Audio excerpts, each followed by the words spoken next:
प्रियंका की माफी नहीं है काफी। जी हां, पूर्व प्रधानमंत्री राजीव गांधी की हत्या के दोषियों को रिहा करने के बाद अब सुप्रीम कोर्ट से जो केंद्र सरकार है उसने गुहार लगाई है, अनुरोध किया है कि ये पुनर्विचार इस पर किया जाए और दोषियों को जो रिहा किया गया है उन्हें वापस जेल भेजा जाए। यह अनुरोध सुप्रीम कोर्ट से किया गया है केंद्र सरकार की ओर से और इसीलिए कहा जा रहा है कि प्रियंका गांधी की माफी काफी नहीं होगी। अब आने वाले वक्त में ये देखना होगा कि सुप्रीम कोर्ट की ओर से क्या इस याचिका पर कहा जाता है। लेकिन बड़ी खबर यह है कि केंद्र सरकार ने सुप्रीम कोर्ट में पुनर्विचार याचिका दाखिल की है। राजीव गांधी के हत्यारों के खिलाफ सुप्रीम कोर्ट पहुंची है केंद्र सरकार। राजीव गांधी हत्याकांड मामला, बड़ी खबर इस वक्त आपको बता रहे हैं। हत्यारों की रिहाई के खिलाफ पुनर्विचार याचिका केंद्र सरकार की ओर से दाखिल की गई है, जिसमें आपको बता दें कि सुप्रीम कोर्ट ने राजीव गांधी हत्याकांड के 6 दोषियों को उनकी सजा में छूट देकर उन्हें रिहा करने का निर्देश दिया था। अब इस याचिका में कहा गया है कि पूर्व पीएम की हत्या के मामले में सुप्रीम कोर्ट को केंद्र सरकार को भी सुनना चाहिए था।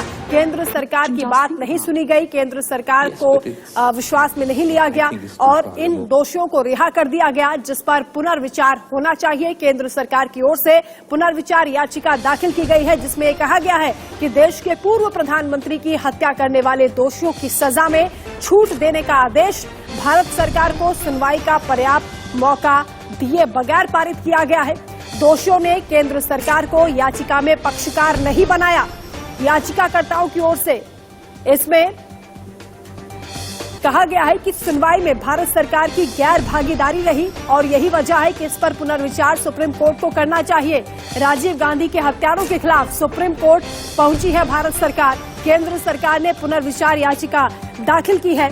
दोषियों की रिहाई पर पुनर्विचार करने की बात कही गई है। उसमें अनुरोध किया गया है कि फिर से सुप्रीम कोर्ट इस पर विचार करे, क्योंकि दोषियों की ओर से केंद्र सरकार को पक्षकार नहीं बनाया गया, उनकी बात नहीं सुनी गई। गैर भागीदारी भारत सरकार की रही है, जबकि ये मामला देश के पूर्व प्रधानमंत्री की मौत से जुड़ा है, उनकी हत्या से जुड़ा है। ऐसे में दोषियों को रिहा करना,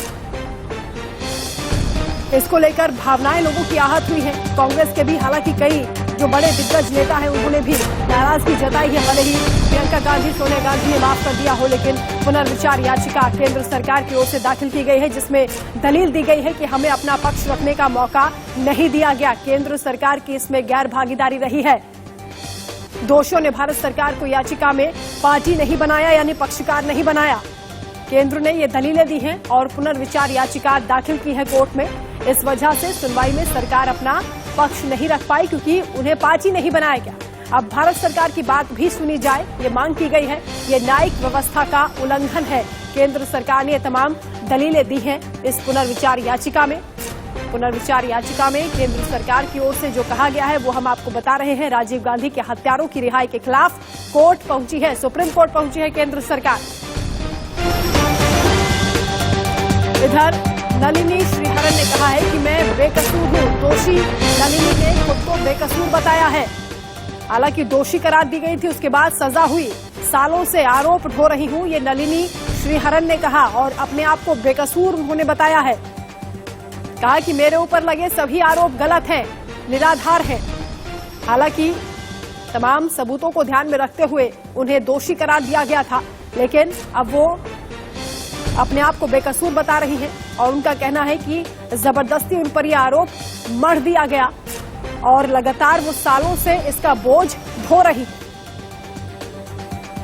केंद्र सरकार की ओर से क्या तर्क दिया गया है वो भी हम आपको बता रहे हैं। दोषियों ने नेचुरल जस्टिस के सिद्धांतों का इसमें उल्लंघन हुआ, ऐसा कोर्ट की ओर से कहा गया। रिहा किए गए दोषियों में 2 श्रीलंकाई नागरिक हैं। केंद्र सरकार की ओर से ये तर्क दिया गया है वो हम आपको बता रहे हैं। आतंकवादियों को छूट देने का इंटरनेशनल इफेक्ट होगा।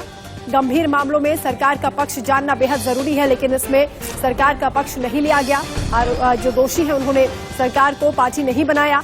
भारत सरकार की बात सुनी जानी चाहिए। पुनर्विचार याचिका दाखिल की गई है सुप्रीम कोर्ट में भारत सरकार की ओर से। दूसरी तरफ जो नलिनी श्रीहरन है, दोषी हैं, उन्होंने अपने आप को बेकसूर बताया और ये कहा कि सालों से मैं इस आरोप का बोझ ढो रही हूं, मैं बेकसूर हूं।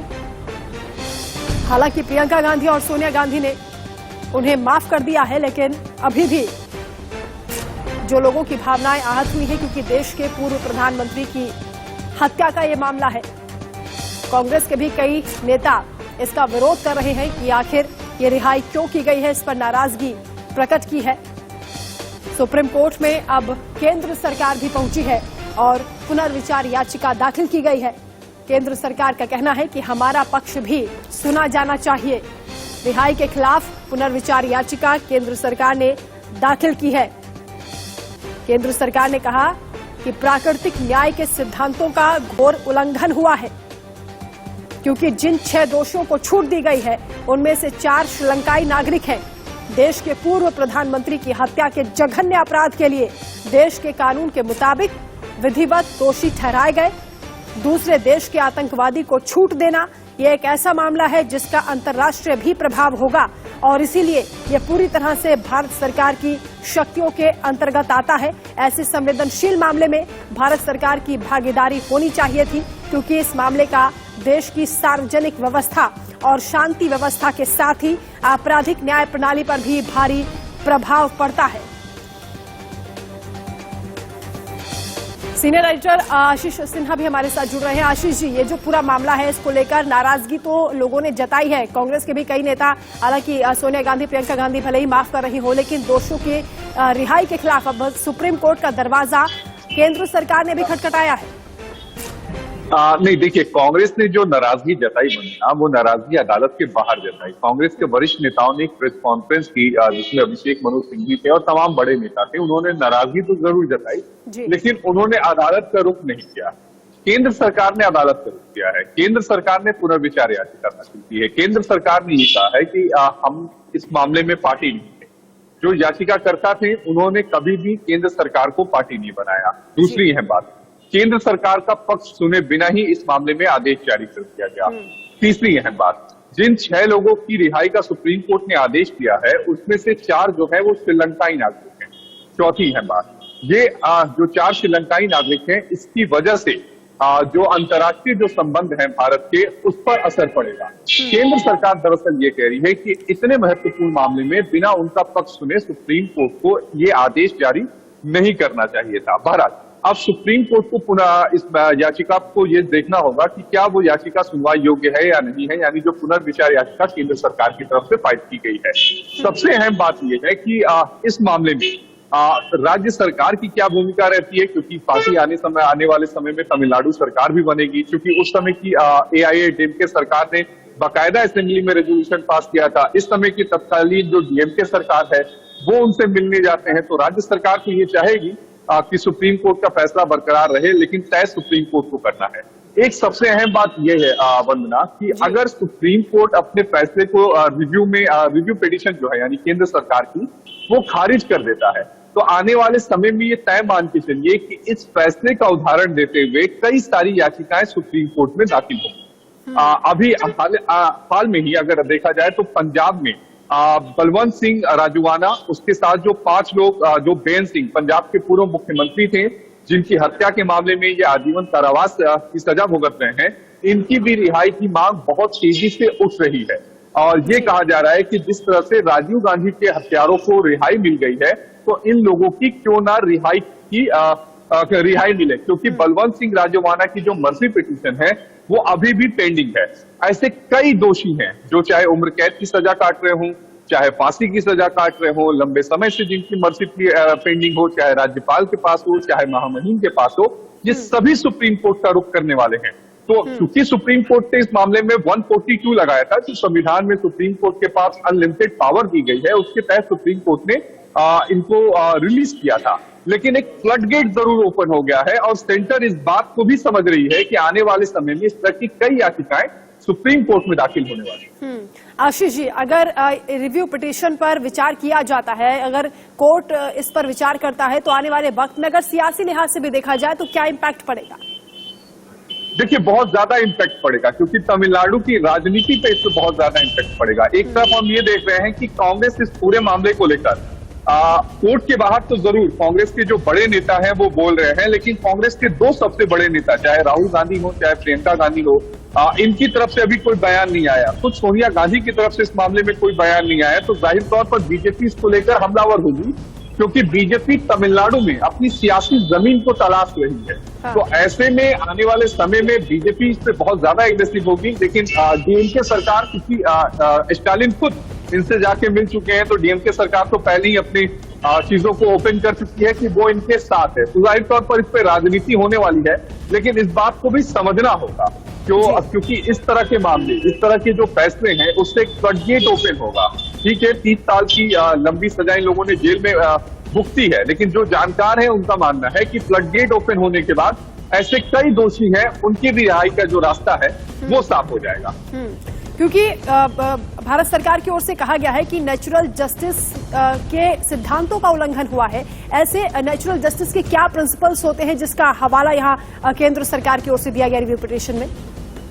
देखिए, दरअसल नेचुरल जस्टिस जो केंद्र सरकार ने अपनी याचिका में जिसका उल्लेख किया है, नेचुरल जस्टिस का मतलब यह है कि बिना सुने हुए केंद्र सरकार को इस आदेश को पास कर दिया गया है। केंद्र सरकार ने बहुत डिटेल जो सुप्रीम कोर्ट में रिव्यू पिटीशन फाइल की है, उसमें कैटेगोरिकली इस बात का जिक्र किया है कि चूंकि अंतर्राष्ट्रीय संबंधों का मामला है, पूर्व प्रधानमंत्री के हत्यारों से संबंधित मामला है, रिहाई का मामला है, ऐसे में केंद्र सरकार का बिना पक्ष सुने हुए इस पूरे मामले में आदेश को जारी नहीं करना चाहिए था।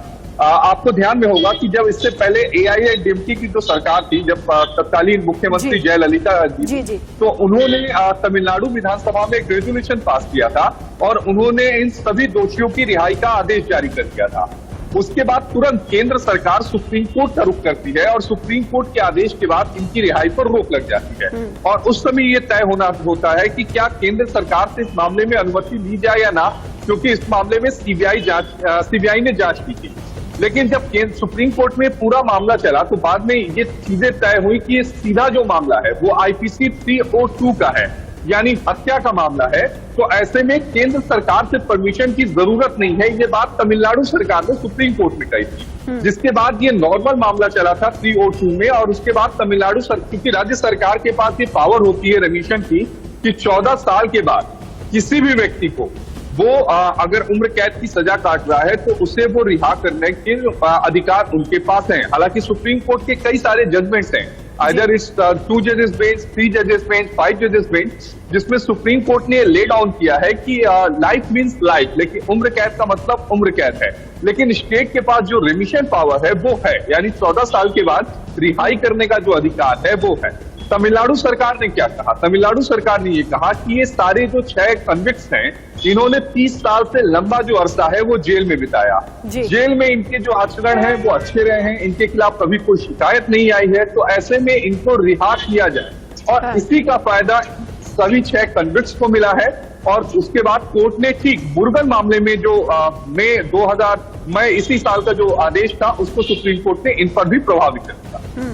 आशीष जी, जो नलिनी श्रीहरन है वो अब विक्टिम कार्ड खेलती हुई नजर आ रही है, क्योंकि उनका कहना है कि जब राजीव गांधी की हत्या हुई थी उन्हें पूरी प्लानिंग का पता नहीं था और वो बहुत रोई थी उस वक्त। क्या इसका कुछ असर होगा? देखिए, इसका कोई असर नहीं होने वाला है, क्योंकि टाडा कोर्ट ने इनको दोषी करार दिया, सुप्रीम कोर्ट ने इनको दोषी करार दिया है। तो इसमें इनके विक्टिम कार्ड खेलने से कोई असर नहीं पड़ेगा, क्योंकि top court of the country यानी देश की सबसे बड़ी अदालत ने आपको एक बार नहीं 2 बार मौका दिया, यानी इनकी पुनर्विचार याचिका भी कोर्ट ने खारिज की थी। सभी फैक्ट्स को सुप्रीम कोर्ट ने ध्यान में रखा था। विक्टिम कार्ड जरूर खेल सकती हैं, चूंकि रिहा हो गई हैं। आने वाले समय में जिस हिसाब से देश की पॉलिटिक्स चल रही है, वरना मुझे लगता है कि कहीं आने वाले समय में इन लोग को चुनाव का टिकट भी ना मिल जाए और ये चुने हुए नेता भी ना हो जाए, क्योंकि इन्होंने सजा तो पूरी कर ली है। अब इन पे कोई पाबंदी है नहीं, 6 साल तक चुनाव लड़ने पे रोक रहेगी।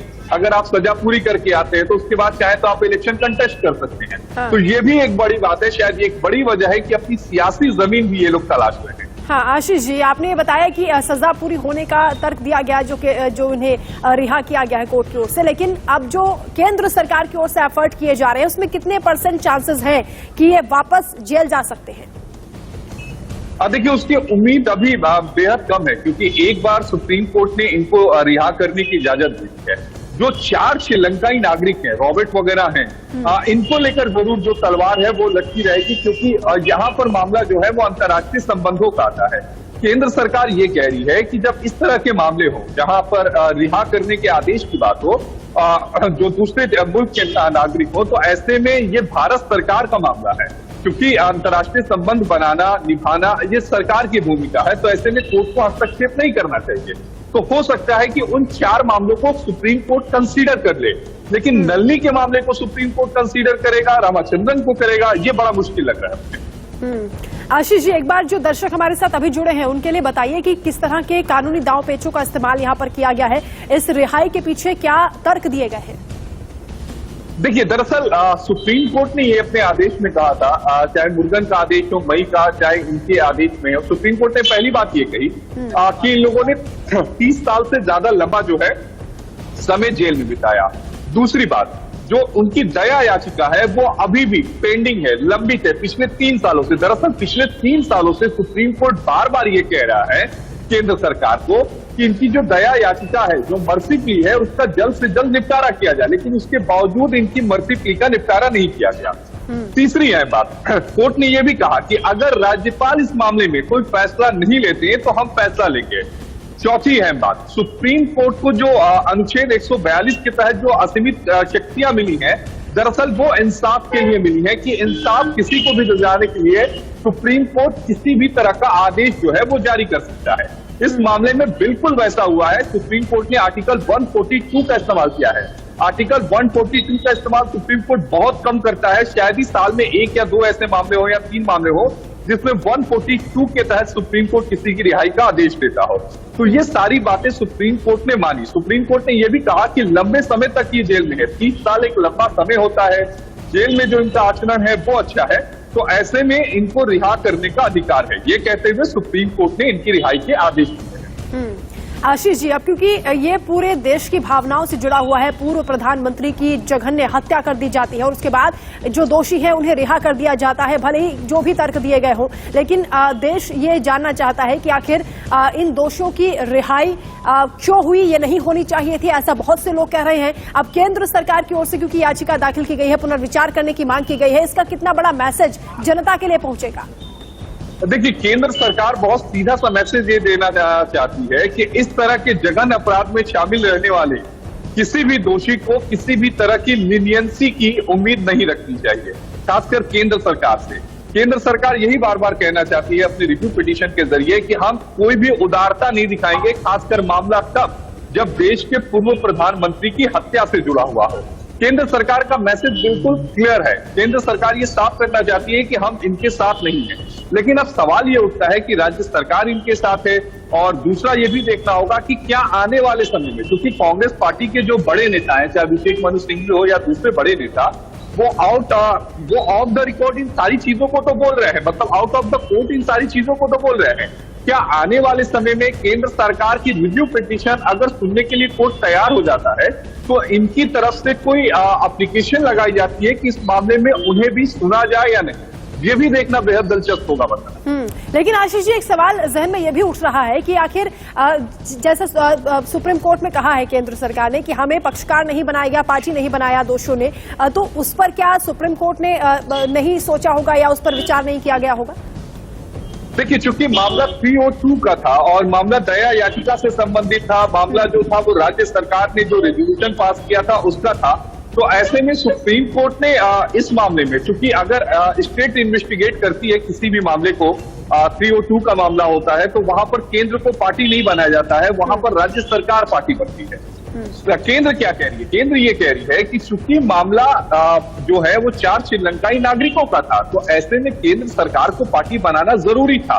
केंद्र सरकार को इन याचिकाकर्ताओं ने पार्टी नहीं बनाया, क्योंकि जो रिव्यू पिटीशन फाइल होती है सबसे पहले वो इन चैम्बर जाती है, जो 3 जजेस होते हैं वो देखते हैं कि क्या इस रिव्यू पिटीशन पर सुनवाई योग्य है या नहीं।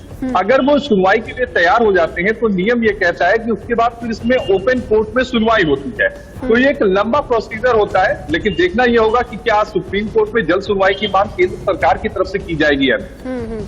आशीष जी, कांग्रेस की ओर से क्योंकि कई नेता नाराजगी जता रहे हैं, कॉन्फ्रेंस भी उनकी ओर से की गई है, हालांकि गांधी परिवार का इस पे दूसरा मत है, लेकिन अगर जो नेता है उनकी नाराजगी का दबाव बनता है तो गांधी परिवार की ओर से क्या किया जा सकता है कोर्ट में? वो क्या ऐसी कोई याचिका दाखिल कर सकते हैं पुनर्विचार को लेकर? देखिए, गांधी परिवार इसमें सबसे ज्यादा अहम है वंदना, ये समझना जरूरी है। यहाँ जी। पर गांधी परिवार केवल सोनिया गांधी, राहुल गांधी या प्रियंका गांधी नहीं है। दरअसल यहाँ पर एक पत्नी है, एक बेटा है और एक बेटी है। बिल्कुल। इस बात को समझना पड़ेगा। ये पीड़ित पक्ष है। कांग्रेस में हटा देता हूं मैं, राजनीतिक पार्टियां हटा देता हूं, इससे नहीं, इसको एक तरफ कर देते हैं। हाँ। लेकिन इस बात को समझिए कि ये एक माँ, एक बेटे और एक पत्नी, यानी अगर हम बात करें तो उनकी वाइफ, बेटी और बेटे, इन तीनों की भी लड़ाई हो सकती है। अगर पीड़ित पक्ष सुप्रीम कोर्ट जाता है तो फिर मैंने कई बार देखा है कि आदेश को पलटते हुए, लेकिन अब देखना यह होगा कि इनकी तरफ से सुप्रीम कोर्ट में कोई याचिका दाखिल की जाती है या नहीं, क्योंकि डीएमके के साथ इनका गठबंधन है तमिलनाडु में क्या। और अभी जो राजीव गांधी, माफ करिएगा, जो राहुल गांधी रैली लेकर वहां से निकले थे, बाकायदा स्टालिन उसमें शामिल हुए थे। तो कई तरह की सियासी बातों को ध्यान में रखकर, आने वाले भविष्य को ध्यान में रखकर इनको फैसला लेना होगा। बिल्कुल आशीष जी, क्या ये मानकर चले कि एक बड़ा घटनाक्रम होगा अगर पुनर्विचार याचिका को लेकर कोर्ट का चाहे जो भी फैसला हो? देखिए, जाहिर तौर पर एक बड़ा फैसला होगा, क्योंकि अगर पुनर्विचार याचिका खारिज हो जाती है वंदना, तो मैंने जैसा आपको पहले भी कहा कि आने वाले समय में फ्लड गेट ओपन होगा। और आप ये तय मान के चलिए कि 1 या 2 महीने के भीतर इस तरह के जितने भी कन्विक्ट्स हैं वो सुप्रीम कोर्ट का रुख करेंगे ही। और सबसे पहले अगर कोई रुख करेगा तो वो होगा बलवंत सिंह राजवाना। उसके साथ जो 6 और लोग बेअंत सिंह की हत्या में दोषी करार दिए गए थे, ये सभी के सभी सुप्रीम कोर्ट का रुख करेंगे, ये तय मान के चलिए आप। इसके अलावा जो दूसरे कन्विक्ट्स हैं वो भी धीरे धीरे सुप्रीम कोर्ट का रुख करेंगे। तो ऐसे में सुप्रीम कोर्ट का ये फैसला केंद्र सरकार की पुनर्विचार याचिका को कैसे देखते हैं और क्या इस पर आदेश आता है, ये बेहद अहम होगा। आशीष जी, एक और सवाल, जो असैसिनेशन हुआ था राजीव गांधी की, किस तरह से हत्या 1991 में की गई थी, एक बार जरा उसके बारे में भी बताइए, क्योंकि जो दोषी रिहा हुए हैं उसके प्रति बेहद गुस्सा लोगों में देखा जा रहा है। उस घटनाक्रम को लोग बार बार याद कर रहे हैं। देखिए, अगर आप इस पूरे घटनाक्रम को देखें तो शुरुआत में मुझे ध्यान में है कि टाडा कोर्ट ने इस पूरे मामले में जो लगभग 23 लोगों को कन्विक्ट करार दिया था, जो असैसिनेशन हुआ था, हत्या हुई थी राजीव गांधी के। बाद में जब मामला सुप्रीम कोर्ट आया तो सुप्रीम कोर्ट ने केवल 7 लोगों को इस मामले में दोषी करार दिया था, जिसमें से 4 को सुप्रीम कोर्ट ने फांसी की सजा सुनाई थी। लंबा वक्त बीतता गया। सुप्रीम कोर्ट में पहले ये जो 4 दोषी थे जिनको फांसी की सजा सुनाई गई थी, उनकी फांसी की सजा को उम्र कैद में तब्दील किया जाता है। फिर चूंकि उन्होंने ये ग्राउंड लगाया और ये कहा कि हम एक ही मामले में दोहरी सजा क्यों काट रहे हैं, यानी एक तरफ हम फांसी की भी सजा काट रहे हैं, दूसरी तरफ उम्र कैद की भी सजा काट रहे हैं। तो इस लिहाज पर उनकी जो फांसी की सजा थी वो उम्र कैद में तब्दील हो गई थी। लेकिन उसके बाद फिर इन्होंने मर्सी की गुहार लगाई थी। और चूंकि तमिलनाडु में इनको लेकर बहुत ज्यादा अगर बोले तो सिंपैथी है इन कन्विक्ट्स को लेकर, तो उसका फायदा वहां की तत्कालीन राज्य सरकार ने उठाया और राज्य सरकार ने रेजोल्यूशन पास करके इनकी रिहाई के आदेश दिए। मामला सुप्रीम कोर्ट में आया, सुप्रीम कोर्ट ने रोक लगाई, लेकिन फिर इसी बीच इन्होंने राज्यपाल को रिकमेंडेशन दिया। राज्यपाल ने महामहिम को भेजा, महामहिम के पास पेंडिंग है। और यही जो ग्रे एरिया था, 3 साल का जो ग्रे एरिया था, इसका बेनिफिट इनको मिला। बहुत शुक्रिया आशीष जी आपका इस तमाम बातचीत के लिए और ये महत्वपूर्ण जानकारी दर्शकों तक पहुंचाने के लिए।